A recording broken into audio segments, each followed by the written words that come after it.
Amateur radio क्या है? Mastering Morse code के इस वीडियो सीरीज में आज हम बात करेंगे एक ऐसे शौक के बारे में जो दुनिया भर के लोगों को जोड़ता है, एमेच्योर रेडियो।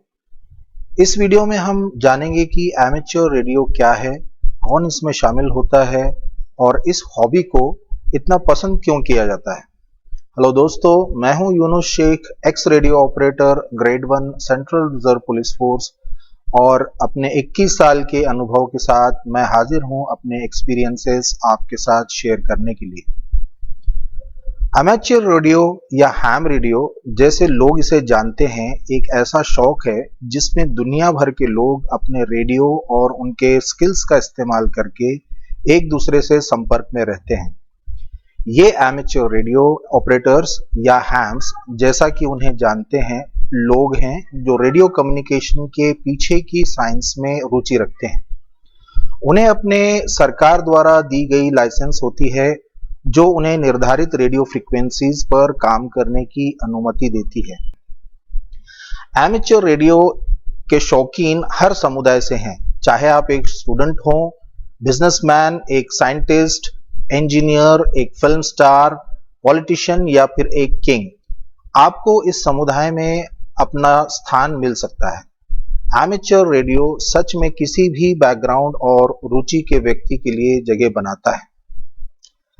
इसके मूल में एमेच्योर रेडियो सिर्फ सेल्फ लर्निंग और नए दोस्त बनाने के बारे में है।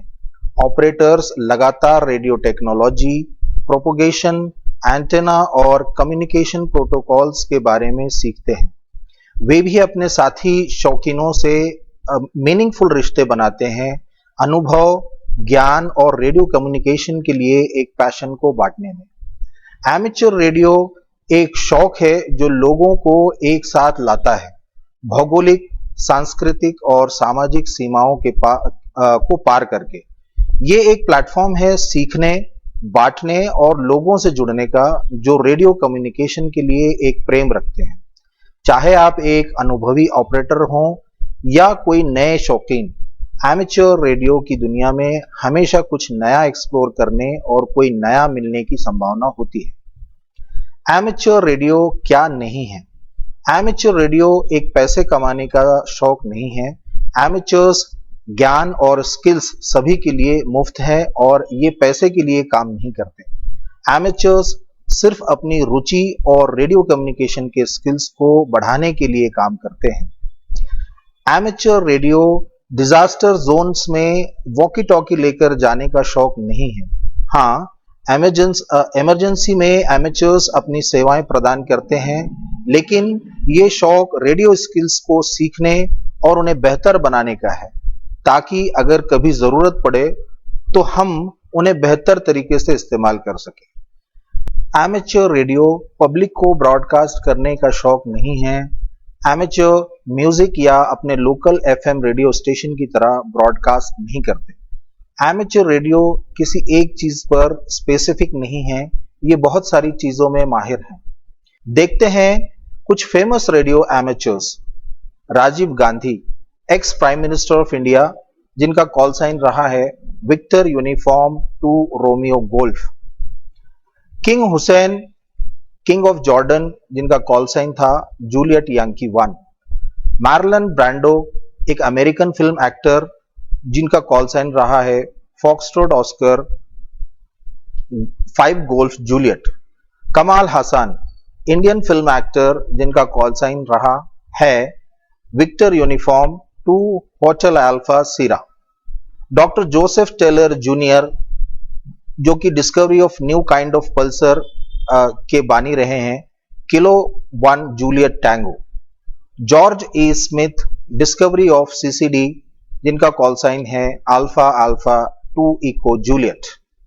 एमेच्योर रेडियो आज के समय में एमेच्योर रेडियो एक जरूरत है, क्योंकि आज की बोरिंग दुनिया में एक शौक होना जरूरी है। एमेच्योर रेडियो चैलेंजिंग है, एक प्लेटफॉर्म प्रोवाइड करता है जहां पर हम एक्सपेरिमेंट कर सकते हैं और रेडियो के चमत्कार को देख सकते हैं। एक साथ ये पर्सनल स्किल्स को बनाने में मदद करता है, जैसे कि इफेक्टिव कम्युनिकेशन और खुद से सीखकर और करके सीखने का कॉन्सेप्ट को बढ़ाता है। ये एक ऐसा कम्युनिकेशन का तरीका है जो कैलामिटीज के दौरान भी डिस्टर्ब नहीं होता, जबकि regular modes of communications fail हो जाते हैं। Legal requirements. Amateur radio operators अपने सरकार द्वारा लाइसेंस प्राप्त करते हैं, जिसमें उनका बेसिक इलेक्ट्रॉनिक्स और ऑपरेटिंग प्रोसीजर्स पर ज्ञान टेस्ट होता है। एग्जाम के बाद सरकार एक कॉल साइन, एक यूनिक आइडेंटिफायर और ऑपरेटिंग प्रिविलेजेस लाइसेंस क्लास के बारे में बेस पर अलॉट करती है। एक बार जब एक कॉल साइन अलॉट हो जाता है, आपको लीगली अलोकेटेड बैंड्स पर ट्रांसमिट करने की अनुमति मिलती है और दूसरे रेडियो अमेचर्स से संपर्क करने की अनुमति मिलती है।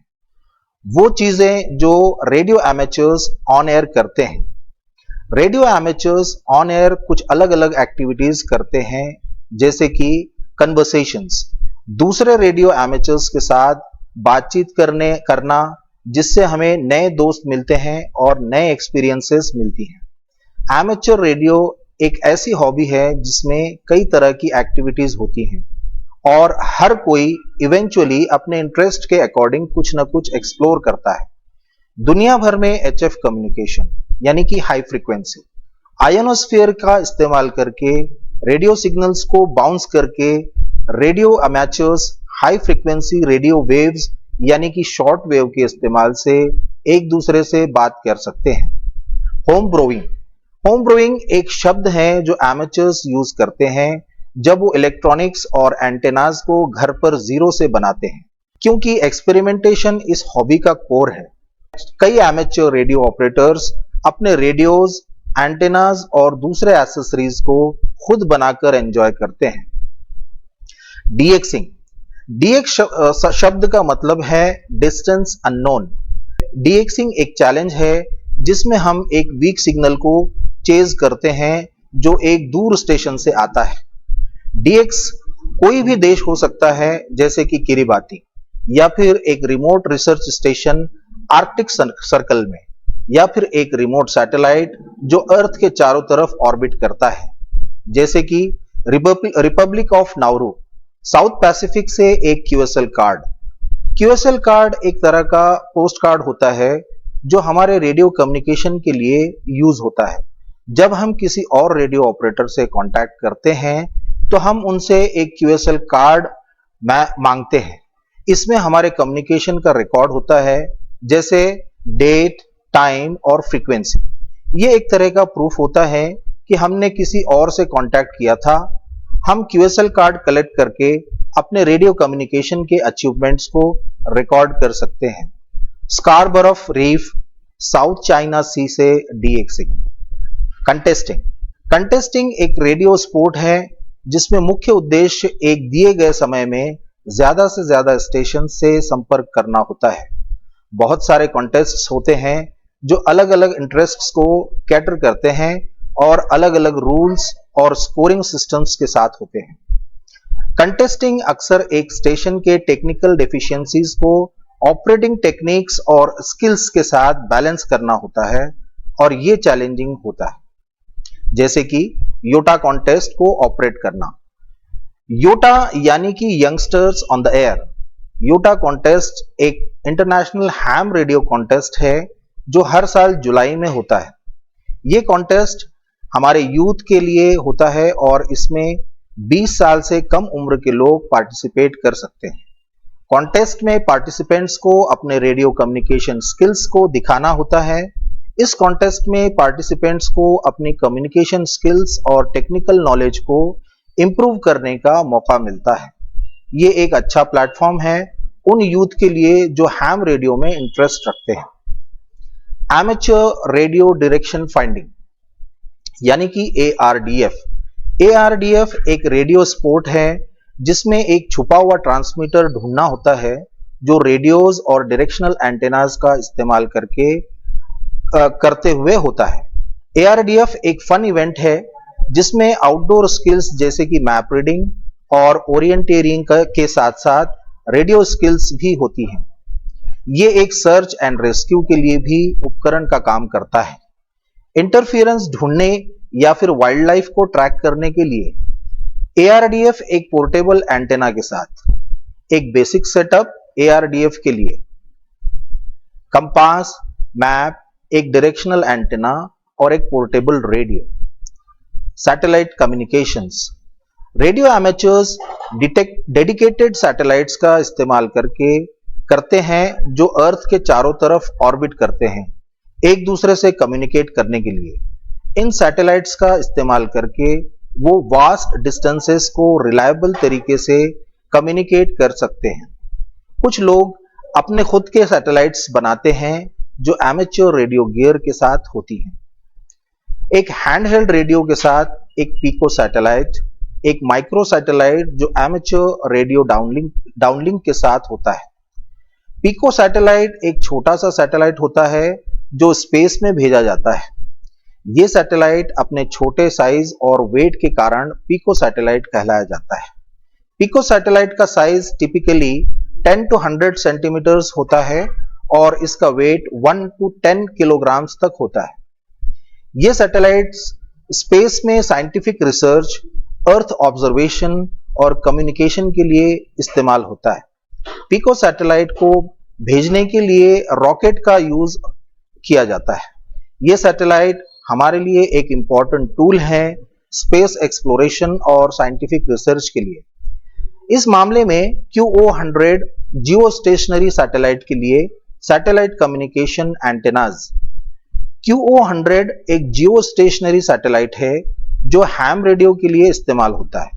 यह सैटेलाइट 36,000 किलोमीटर्स ऊपर यानी कि अर्थ के ऊपर होता है और यह यूरोप, अफ्रीका और एशिया के लिए कवरेज प्रोवाइड करता है। इस सैटेलाइट के ऊपर हमारे लिए एक स्पेशल हैम रेडियो ट्रांसपॉन्डर होता है जिसमें हम अपने सिग्नल्स ट्रांसमिट और रिसीव कर सकते हैं। इस सैटेलाइट के ऊपर हमारे लिए एक स्पेशल हैम रेडियो बैंड है जिसे QO100 बैंड कहते हैं। हैम इस बैंड के ऊपर अपने सिग्नल्स को अपलिंक करते हैं और सैटेलाइट से डाउनलिंक भी करते हैं। यह सैटेलाइट हमारे लिए एक इंपॉर्टेंट टूल है हैम रेडियो कम्युनिकेशन के लिए। इमरजेंसी कम्युनिकेशन, एमेच्योर रेडियो अक्सर दूसरी कमर्शियल इंफ्रास्ट्रक्चर्स जैसे कि पावर और टेलीफोन से इंडिपेंडेंट होता है और जब रेगुलर इंफ्रास्ट्रक्चर फेल होती हैं तो ये फेल नहीं होता। एक ट्रेन्ड और इक्विप्ड रेडियो एमेच्योर एक बैटरी और सिंपल वायर एंटेनास के साथ एक रेडियो चलाकर ऑलमोस्ट कहीं से भी रिलायबल कम्युनिकेशन सपोर्ट प्रोवाइड कर सकता है। इसमें ट्रेनिंग, स्किल, कोऑर्डिनेशन और डिसिप्लिन की जरूरत होती है ताकि टेक्नोलॉजी को पब्लिक सर्विस के साथ एफिशिएंटली मर्ज किया जा सके। पोर्टेबल कम्युनिकेशन सेटअप, आप एक वाटरप्रूफ एमओ बॉक्स में self contained portable communication setup बना सकते हैं। एमओ बॉक्स का full form advanced multi mission operations system है। यह एक सैटेलाइट कम्युनिकेशन सिस्टम है जो मिलिट्री और डिफेंस ऑर्गेनाइजेशंस के लिए यूज किया जाता है। इस सिस्टम के जरिए सैटेलाइट से डेटा और इंफॉर्मेशन ट्रांसमिट और रिसीव किए जा सकते हैं। यह सैटेलाइट कम्युनिकेशन सिस्टम हमारे लिए एक सिक्योर और रिलायबल कम्युनिकेशन का प्लेटफॉर्म प्रोवाइड करता है। एमओ बॉक्स के जरिए मिलिट्री और डिफेंस ऑर्गेनाइजेशंस अपने ऑर्गेनाइजेशंस को मैनेज और कंट्रोल कर सकते हैं। Real time weather satellite imagery जो NOAA वेदर सैट से डाउनलिंक्ड होती है। NOAA वेदर सैटेलाइट एक सैटेलाइट है जो वेदर मॉनिटरिंग और फोरकास्टिंग के लिए इस्तेमाल किया जाता है।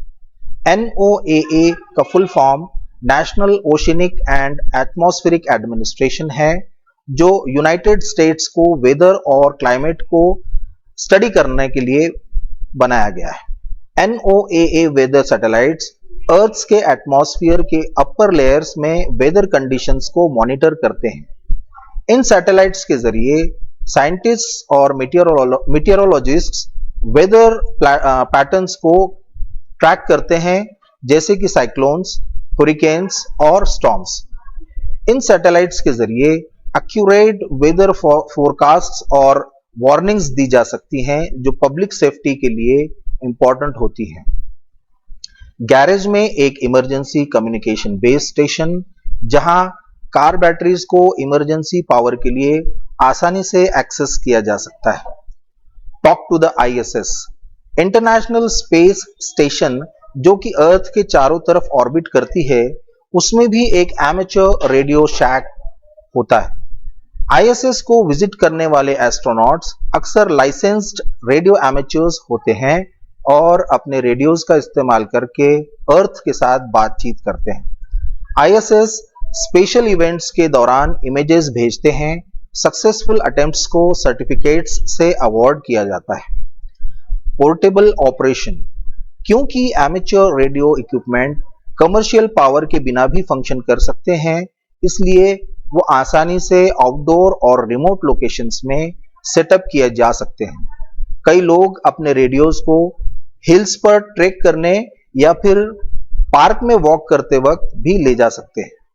रेगुलर इवेंट्स और कॉन्टेस्ट होते हैं जो पोर्टेबल ऑपरेशंस को एनकरेज करते हैं, क्योंकि ये इमरजेंसी कम्युनिकेशन को सपोर्ट करने के लिए जरूरी स्किल्स को बिल्ड करते हैं। पोर्टेबल सेटअप एक डायरेक्शनल बीम एंटेना के साथ, एक बैटरी पावर पर चलने वाला fully functional station. Moon bounce और मीटियोर स्केटर, क्या आपको पता है कि रेडियो एमेच्योर्स अपने सिग्नल्स को अक्सर चांद से रिफ्लेक्ट करते हैं? इसको अर्थ मून अर्थ या EME मून बाउंस कम्युनिकेशन कहते हैं। यही चीज मीटियोर्स के आयोनाइज्ड ट्रायल के लिए भी पॉसिबल है, जो रेडियो वेव्स को स्कैटर करते हैं, जो उन पर बीम किए गए होते हैं, जिससे एमेच्योर्स आयोनोस्फीयर पर एक्सपेरिमेंट कर सकते हैं। रैग चोइंग, रैग चोइंग एक एमेच्योर स्पीक शब्द है जो आइडल कन्वर्सेशन को डिस्क्राइब करता है।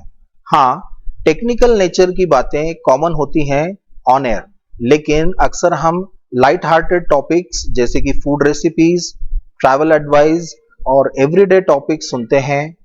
ये क्लासिक एग्जांपल्स हैं रैग चोइंग के। रैग चोइंग कुछ ना कुछ हर रेडियो एमेच्योर्स कभी ना कभी करता है on air. Licensing, licensing Bharat में सरकार द्वारा किया जाता है।